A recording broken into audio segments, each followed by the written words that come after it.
Yeah. Now it is. Okay. So tell me that. You can see me through the camera, correct? So I'm just going to look at you through. Obviously, I can't see you in the next room. Yeah. You know about the viewer appreciation thing from Preston Petty. Yeah. We'll get to that. Yeah. What I want to know is, I looked at the RM Fantasy thing today, and you're in the lead. And here's the thing. You knew nothing about motocross before you met me.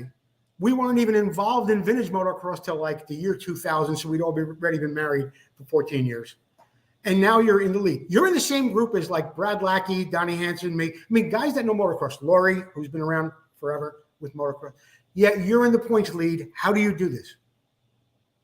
Handicap. You handicap? Well, what do? You look at races from the previous year? Or? Yes, I do.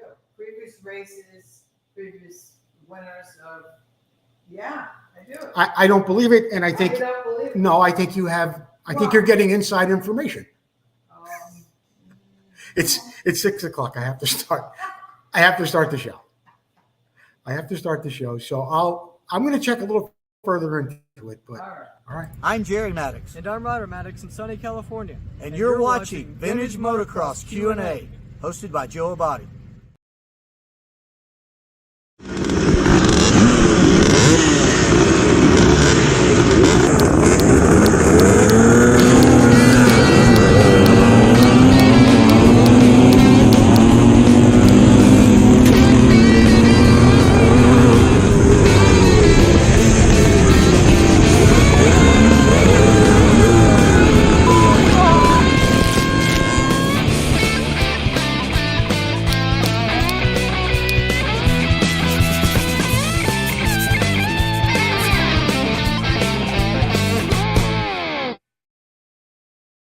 Good evening, everyone. I'm Joe Abbate. You're watching Vintage Motocross Q&A. Thank you for joining me tonight. It's about 3 degrees cooler than Mars here in Northern California. Quite hot, and it is dangerously hot. But we're bringing you a show just the same. In the meantime, I want to thank my sponsors who help make this show possible. Motion Pro, Preston Petty Products, the International Motocross Museum, Full Circle Racing, the Moto Barn, Vinco, Replica Motorcycle Parts, Racer X, and my good friend, Mike Chamberlain. We also have a little bit of an announcement here. We are definitely looking at a target opening date of mid-2025. That's next summer for the International Motocross Museum. More on that in some future episodes. Thank you, George Ackerman and the Moto Barn. Al Roof, Lumberjack Al Roof. We're going to update your logo, Al. I want to thank you for continuously supporting Vintage Motocross Q&A. Mike Chamberlain, as I mentioned earlier, my dear friend Fred Hudgens at Derf, and of course, Sean Gomes, VasquezStuff.com.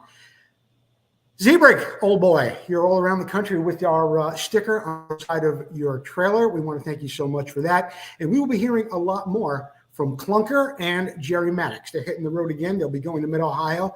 They'll be bringing some live action to us from all of those races. Also, I want to thank Don Zabolski Sr. You were the first one to donate to our PayPal donation page. Don Zabolski Sr.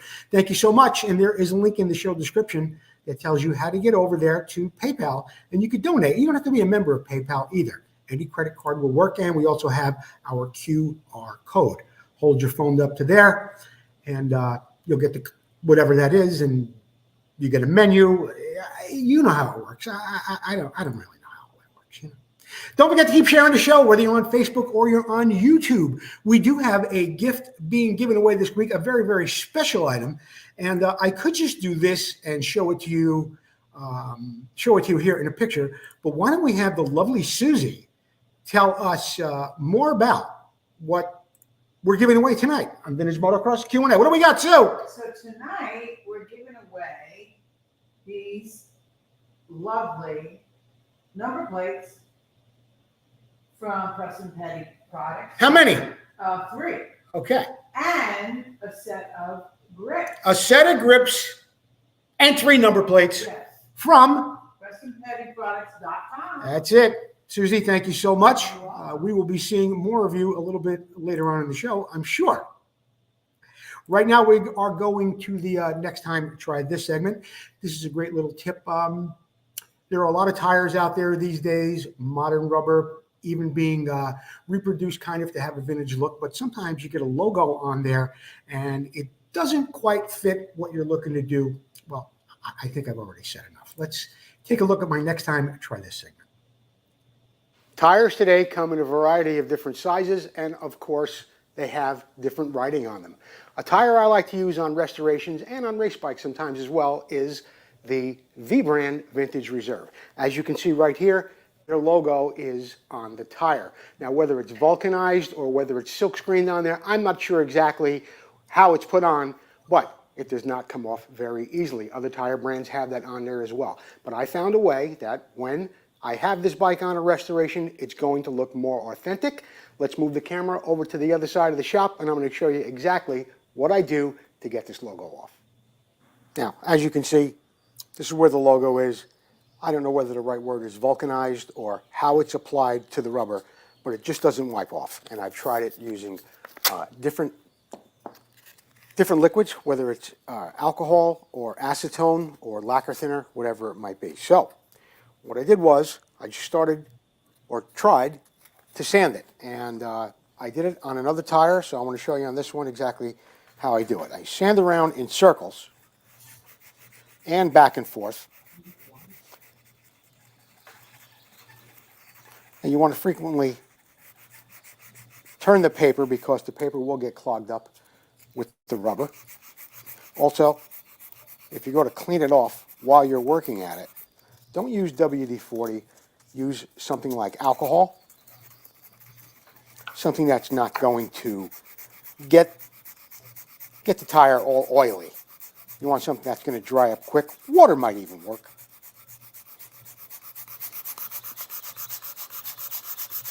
But you'll see in a minute here that even though it looks like it's coming off, you'll get a view of what's actually going on here. Actually, this one came out better than the first one I did, which I did not videotape.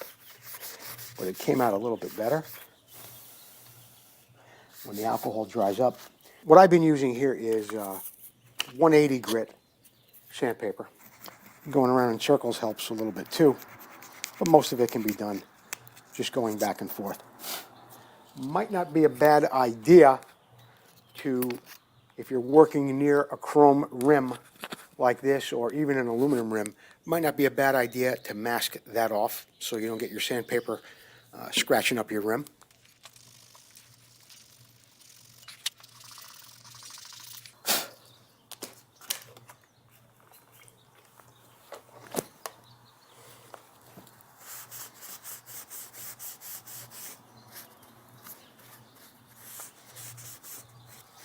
So now your vintage tire will have, well, a little bit more of a vintage look as opposed to having a tire that, you know, still has the marking on it like that. And that's how you can do it. A little sandpaper, and as I said, clean it off with alcohol. And later on, if it's a show bike or whatever, you can always top it off with your favorite tire dressing, whatever it might be. And you have something that looks a little more authentic. Well, as you can see, you can get it off, and it's not impossible. It does take a little work, but your tire is going to look a lot more authentic when you put it on the bike. You're not going to have any problem when you go to show it. It won't say V-brand rubber or anybody else's name that might be on the tire. So next time, try that. I'm Don Kadowski, and you're watching Vintage Motocross Q&A. Don't go anywhere.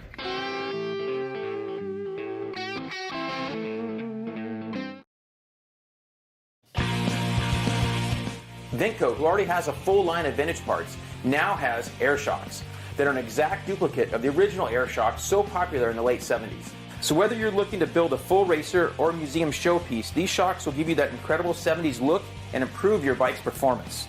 These new air shocks are fully rebuildable with Vintco rebuild kits, and all shocks are hand assembled in the USA with all new components. Every component is brand new. Just like the originals, our air shocks are adjustable with 2 chambers, high and low pressure, giving you tremendous flexibility for settings of your bike suspension. The Vintco air shocks come fully assembled and ready for installation. Just add air or nitrogen. The kits include the manual and spacers. Visit Vintco.com to check out the air shocks and all that Vintco has to offer to help you get back on track and to keep that ride going.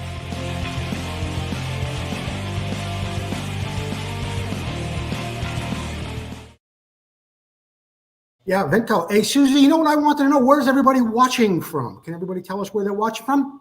Texas, New Jersey, Florida. We'd like to know. Please check in the comments. Let us know where you're watching from. And also, maybe there's something that you've seen in past episodes of Vintage Motocross Q&A you'd like me to revisit or take a look at again.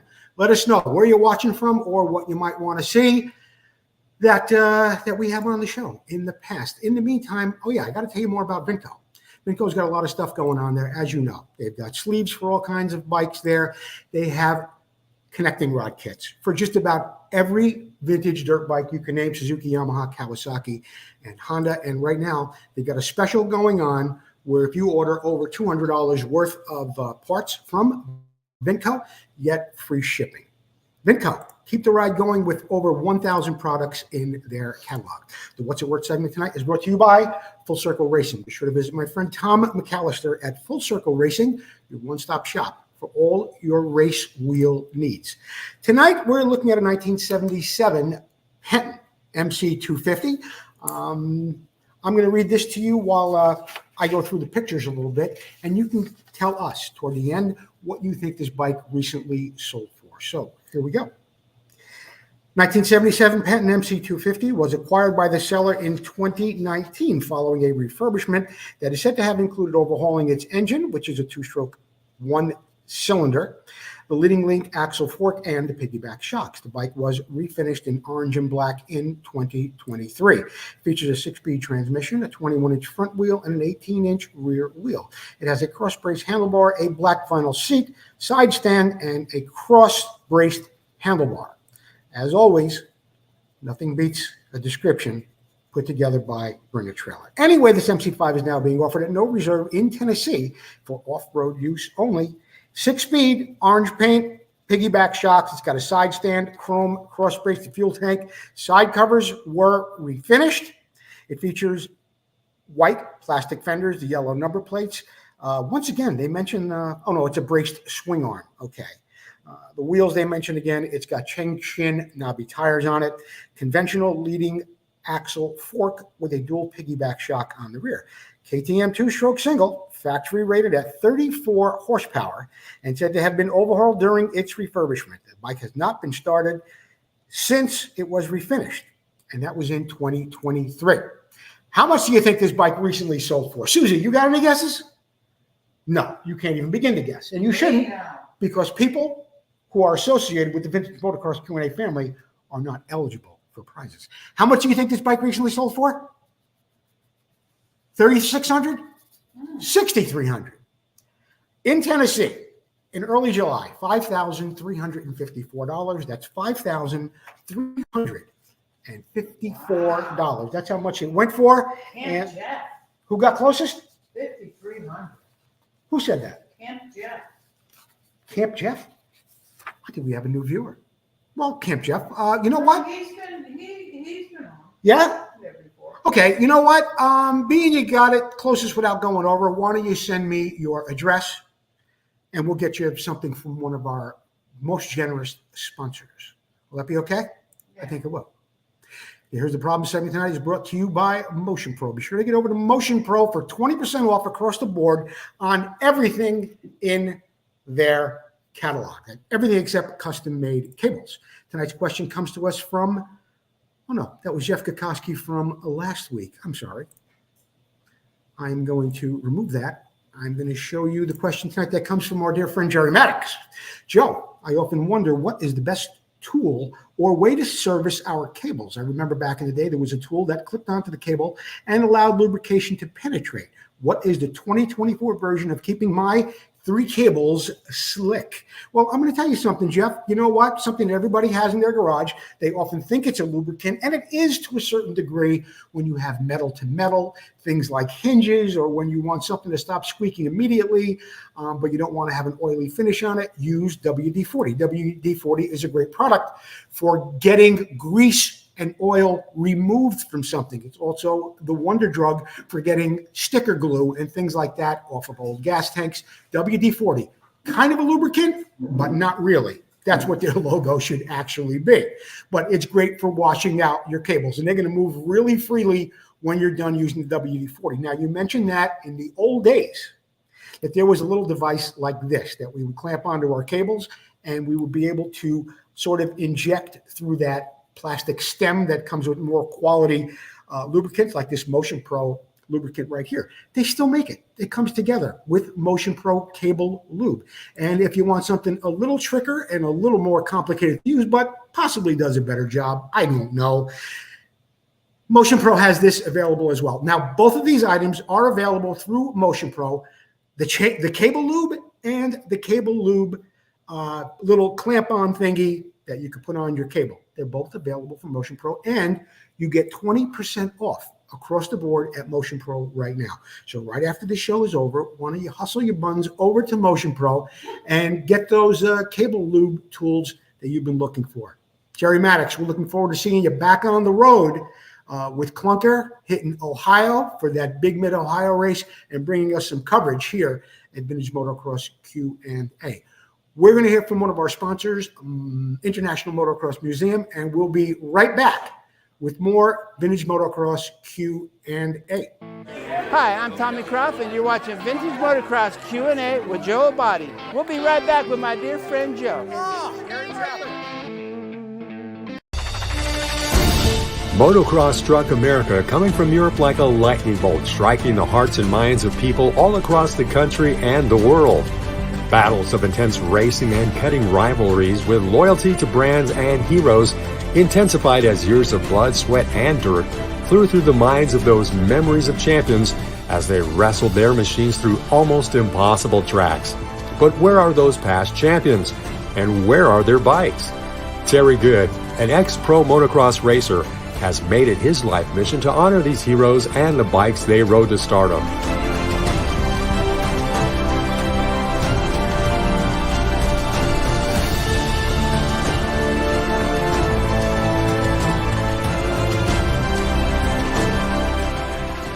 We raced, we rode, we lived and breathed motocross. Go back in time and relive those moments, now preserved for the first time ever in the world's first museum dedicated to the history of motocross. Our new building is in the gate. Help us get a great start and you can be part of history. Go to internationalmotocrossmuseum.org and become a part of our team.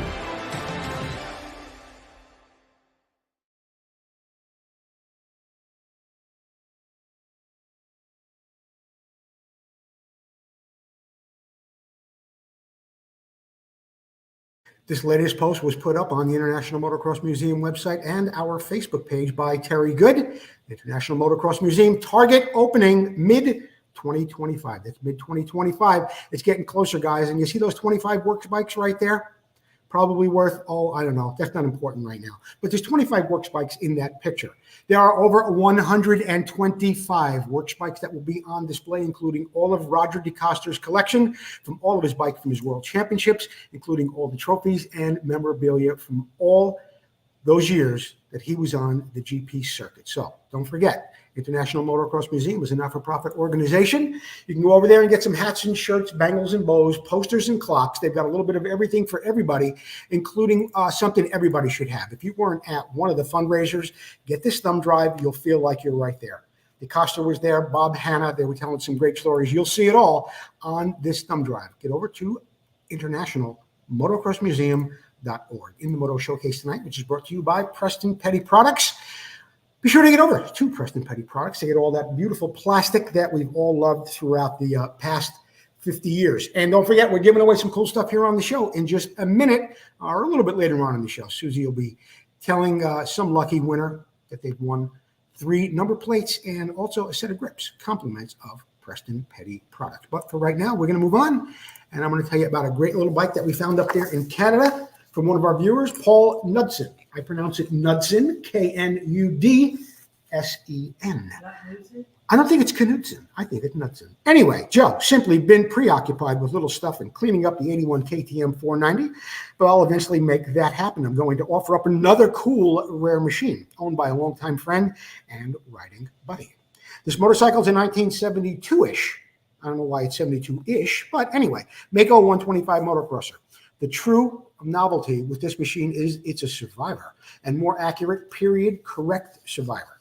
My buddy purchased it several years ago in typical old motorcycle fashion. It has had some cobby things done to it, but nothing crazy. The hidden gem, though, is how complete and period correct it is. My buddy tucked it away until later last year. He and I both realized the Mako needed some time and love to be sorted out. Rather than just immediately start kicking it over to make it run, the carb was removed and we had it cleaned. Both of us were stunned that the carb was like new inside. Then next came finding spark. My buddy, less than stellar, sometimes with points turned me loose on it. Almost immediately, I noticed that someone previously allowed the magneto P at the points to be tightened to the position where the lead was grounded, essentially making it 100% of the time disassembling the ignition. Oh, it was disengaging. You weren't getting any spark at any time, as if someone were holding down the kill button. I got you. Not knowing if the OEM fiberglass fuel tank was tight or a leaker, we opted to see if it would fire up on a temporary fuel tank. It did. So, with a bit of 100 AV gas premix with Maxima K2, a simple throttle cable with no choke cable, we placed the can over the carb, gave it a couple of kicks, and I recall correctly, it fired up on kick 3. The glory of that day was not only that it fired up, but the engine sounded great with no rattles, clunks, or clanks. Over the next several days, my buddy and I discussed options regarding how to go forward. He had purchased a small number of parts for it, but how would we proceed? Initially, he indicated wanting to restore it. I talked him out of that, stating essentially that it was all there and very correct. After giving it some thought, thankfully not removing those Williamson welding decals from the side panel, since they were there from the original Mako dealer, it came back in that day. He decided to build the Survivor shown in the photo. So they spent a lot of time cleaning it up, apparently. First was the fuel tank using a bicycle pump. We checked that. It had no leaks. From there, my buddy did a fabulous job on the nuts and bolts. He rebuilt the chassis while retaining the original paint. The machine retains the original rear shocks, but the forks were rebuilt. We lightly cleaned the rims. The rims looked really nice. The expansion chamber was a puzzler. We deemed it, after cleaning it, that the FMF-style look with the welded-on integrated silencer was 100% period correct. Ironic downside, though, these Makos are tiny. My buddy at 6'3", when he stands on it, beside it, and I'm at 5'10", it looks like a PW50. Still completing it. Since completing it, he made a few passes up and down the street, ensuring that the gearbox worked well, and it did. Hope you enjoyed the photos. Sorry, it's not an out-of-the-crate restoration, but this is the best that we have, and it is a 50-year-old Survivor. I'd rather see a 50-year-old Survivor like this than anybody restoring a bike. They can be restored 1,000 times. They're only original once. And that is an absolutely fantastic bike, and a very rare bike, too. Mako 125. You don't see many of those at all. I want to thank Paul for sending that bike into us. If you get me your address, I'll be sure to get you something from one of our sponsors. Maybe we'll get you some Preston Petty grips sent up to you there, Paul. Thanks so much for sending the bike in and for being a part of the Vintage Motocross Q&A family. Don't forget to comment, Susie, on where you are watching the show from. We have Where we got? Where are they watching from, 10 Susie? states plus Canada. 10 states plus Canada? Yeah. Georgia, Virginia. You're on cam. Look at the camera if you could, or if you can't, it doesn't matter. I'm reading. What do you got? Where are they from? Georgia, Virginia, Tennessee, Texas, New York, Oregon, Florida, Ohio, Pennsylvania, West Virginia, Oh, they're coming from all over, huh? Ohio, They're coming from all over. and Canada. There you go. Okay. Up next we have, did you know, this is a follow-up from last week that our correspondent in the field and dear friend Jeff Kokoski has put together for us. You remember we were talking last week about Don Richardson and how he went to battle. Well, he didn't want to go to battle. He wanted to sell his single shock full floater idea to the people over at Suzuki. They didn't buy it. And he offered it to the people over at Husqvarna. They didn't seem to like it too much either. And then out of nowhere, one day Suzuki showed up with something that was incredibly, well, it was identical just about to what Don Richardson had offered them years before. A big legal battle ensued, and we're going to get right back to it right now. Last week, we talked about Don Richardson, how he grew up in Southern California, and came up with a revolutionary idea for suspension for motocross bikes. He patented the design in 1975. After impressing Suzuki executives at Carlsbad in 1977 with his suspension-altered 360 Husky, the latest soon-to-be-released production RM Suzuki suddenly had Richardson's design on it. The Suzuki engineers on hand that day began taking lots of photos of modified Husky. Although Richardson had a patent on the design, it only applied inside the U.S. So back in Japan, Suzuki tried to copy the design.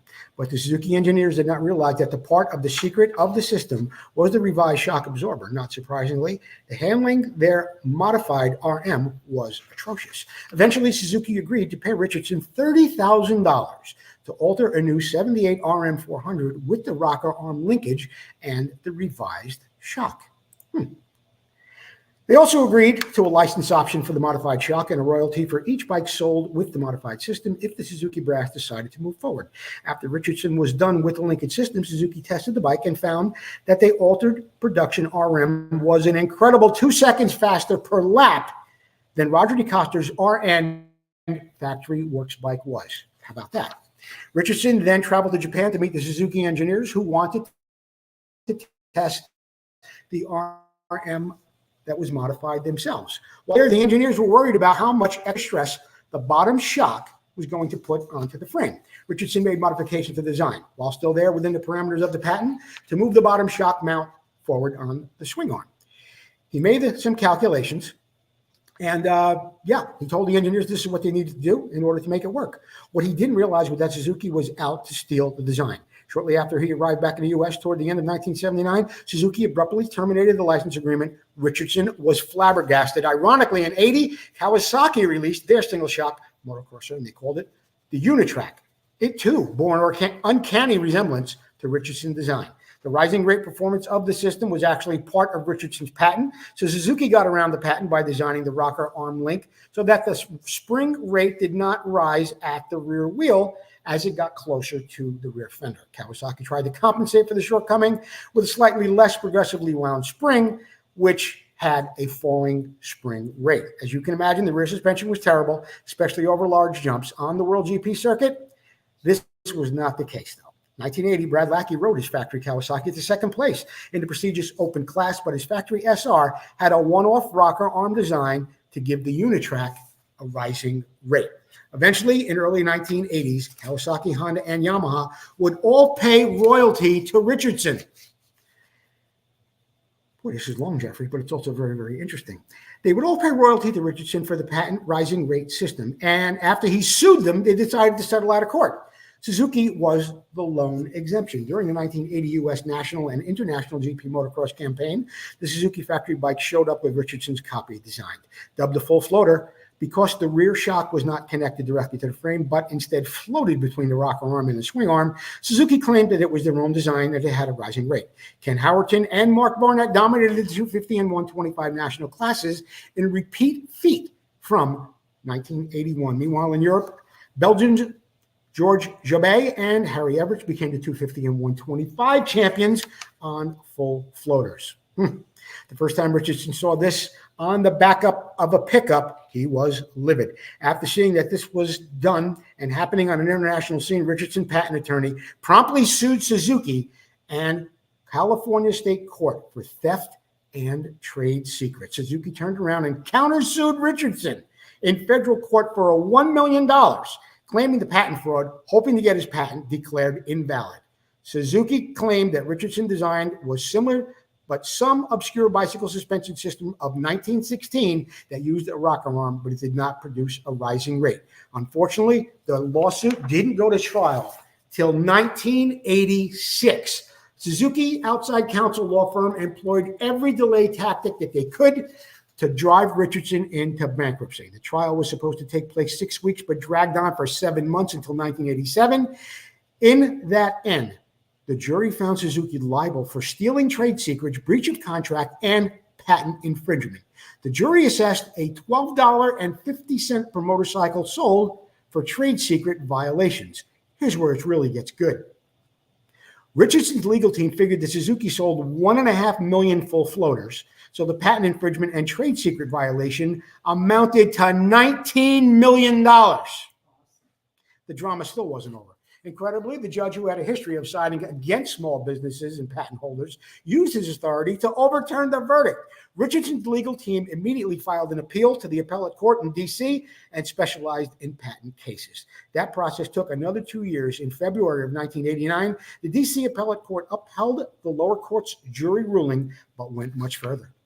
They severely admonished the original judge for overturning the decision and also concluded the judge incorrectly instructed the jury on how the patent law should be applied, meaning that the award was to be much higher. This time the court decided with Richardson and he was entitled to a share of Suzuki profits, as well as not $12.50, Susie, $35 per bike royalty for every full floater sold. The amount was a staggering $100 million.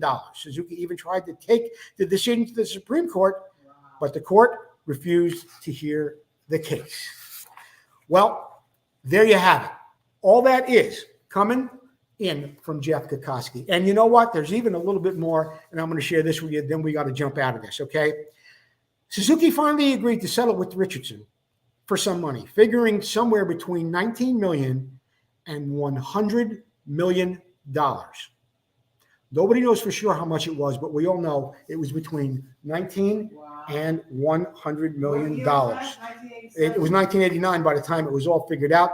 Richardson went on. He started a company called Rycor that became a leader in off-road suspension technology for race vehicles. And after battling and beating non-Hodgkin's lymphoma, Don Richardson still designs and develops suspension systems at his home in Nevada.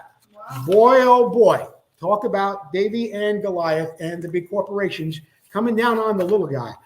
If anybody knows Don Richardson or knows how to get a hold of him, I would love to have him on a guest and do an interview with him on Vintage Motocross Q&A.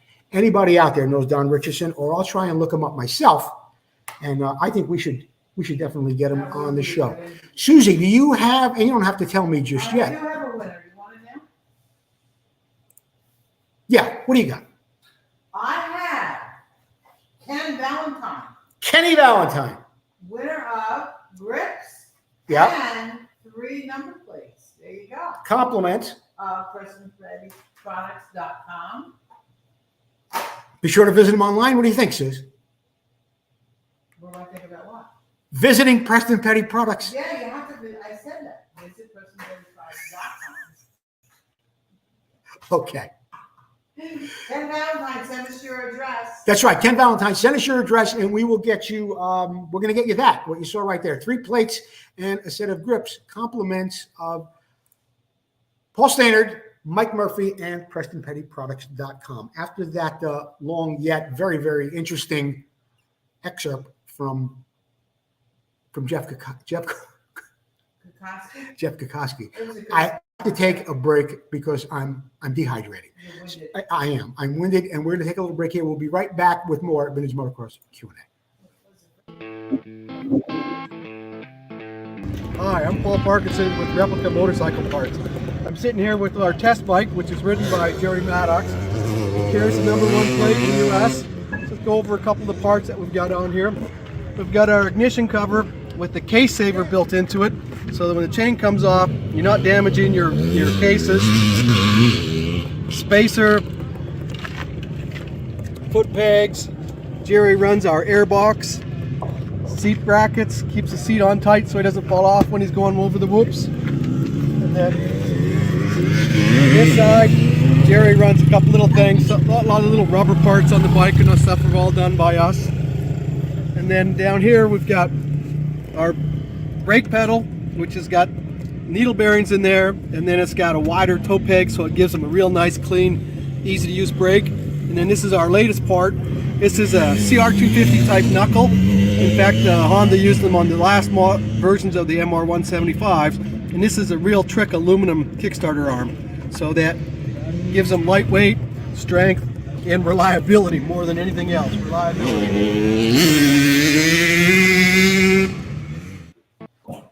Be sure to get over to replicamotorcycleparts.com.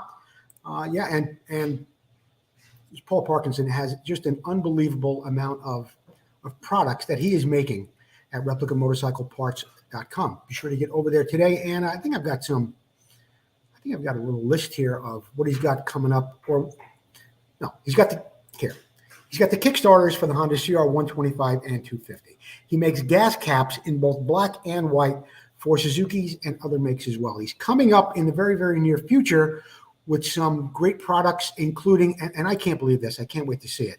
He's got lathe shafts, he's got transmission gears, a lot of stuff coming up from Paul Parkinson Sr. and replicamotorcycleparts.com. A little bit earlier in the show, we did a segment on what's it worth, and we were talking about that. That beautiful Penton as well. What I didn't get a chance to do was I wanted to run the commercial for Full Circle Racing because our friend Jerry Maddox put one together, and I'm going to run that for you right now because I certainly owe that to our friend Tom McAllister and Full Circle Racing.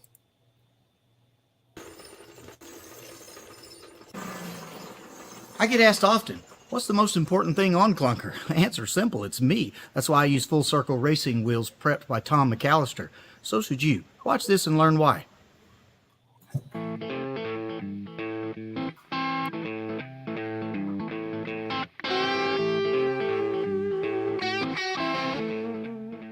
When racing vintage motocross where suspension is very limited, your wheels can be the difference between winning or serious injury. We chose to run Full Circle Racing wheels because of the super high quality materials and the heavy duty spokes used. Prepped by Tom McAllister, I have the confidence on the track to push way harder through the rough stuff and the bigger jumps, knowing my wheels are going to stay under me. Hey, Clunker may be 50 years old, but his wheels are brand new, and yours should be too. Call Tom McAllister at Full Circle Racing today.